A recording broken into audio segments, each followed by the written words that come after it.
I feel like clarification is needed here that this is not a Make America Great Again hat. It says Make America Love Again, so...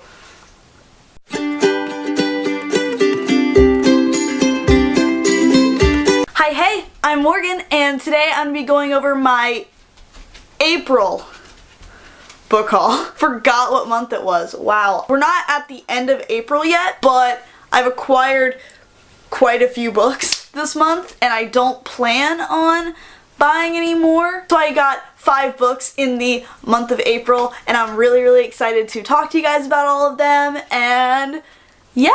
The first book that I got in April is actually one that I didn't personally buy. It was given to me by my friend Ben, and that is Alice by Christina Henry. This is the first book in the Chronicles of Alice series. Ben read this and he really enjoyed it, and he's not one to like keep physical copies of books often, and he was like, hey, you like dark and twisty things and you like retellings of classic tales, here you go, and gave me his copy, and I think that's so nice. One, thank you so much. So this is a retelling or reimagining of Alice in Wonderland, where Alice comes back from Wonderland and people just assume that she's mad, so she is in a psychiatric facility. I just really like dark and twisty retellings. I'm very excited for this. The next book that I'm going to talk about that I got in April is actually the sequel, Red Queen by Christina Henry. I don't know if it's a duology or if she's going to continue this series. I do know it's Dark and Twisty Alice in Wonderland, and I'm here for it. The next book that I picked up is Scythe by Neal Shusterman. Hey, it's future Morgan who's editing. I am so silly. It's pronounced Shusterman.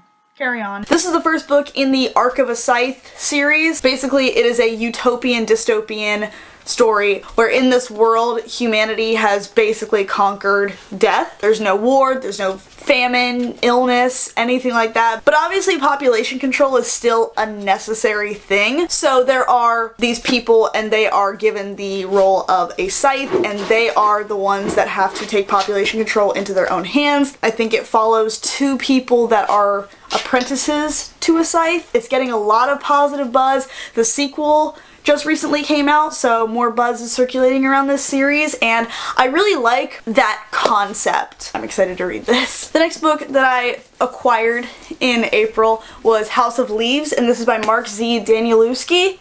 I really hope I pronounced that last name right. I most certainly didn't, and I'm so sorry. I kind of tabbed this up because I'm going to read this in like different chunks. I'm kind of following Julie's buddy read. Obviously her buddy read for this book already ended, but I'm following kind of like how she had it laid out because I like structure. I am going into this knowing literally nothing, and I want to go into this knowing virtually nothing. I read the synopsis when I picked it up and was like, wonder what this is, and I was like, oh, that's cool, and I've since like kind of forgotten what the synopsis is. The only thing I'm going into this book knowing is that the formatting is fucking weird. I think it's horror. I don't know if it's horror. I don't know what this is, but I'm excited about it. And the final book that I got in April, I actually bought today, this morning. And it comes with a bit of a story. I didn't know what to read next, so I did this little poll on Twitter. Hi, here it is. Samantha Leanne over at Leanne's Lit. If you're not subscribed to Samantha Leanne, do that. I'm going to put her link in the description. She is so fabulous, and I just adore her presence so much, and I love her as a person. She tweeted at me and was like, Morgan, why haven't you read Evelyn Hugo yet? You need to get on that. And I disregarded the poll, even though Evelyn Hugo clearly won, and I started it. And I had a library copy of it, and I was texting her like, oh my gosh, I really like this so far. I wish I had my own copy so I could annotate it as I go.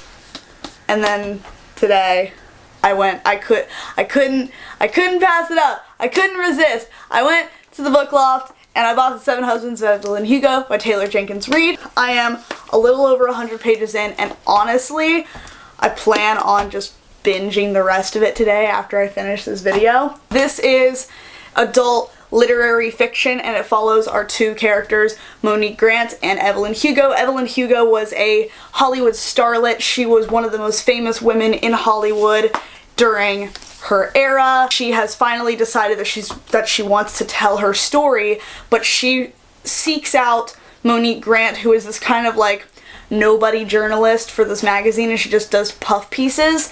And so Monique is hearing about Evelyn Hugo's life and the scandals that she's lived. The biggest thing that circulates Evelyn Hugo's reputation is that she has had 7 husbands, and Monique is learning about that and learning about Evelyn, and I am adoring this book. My favorite trope in fiction is when an older person tells a younger person their story. I love the unreliability in that, and I just think that is such a neat premise, and I'm very excited to be reading this. I'm like tabbing it up as I go. This cover is just gorgeous all around, and I'm just the biggest fan, and I hope that I continue to enjoy this book as much as I have enjoyed these past 100 pages. I don't think I'll have any trouble loving the heck out of the rest of this book though, like, to be completely honest. I'm very jazzed about this book. But you guys, there you have it. Those were all of the books that I have acquired in the month of April. I hope you enjoyed this video. I know it was kind of a short, sweet little guy. I didn't buy too many books. I didn't go overboard. If you guys like this video, you are more than welcome to leave it a thumbs up if you feel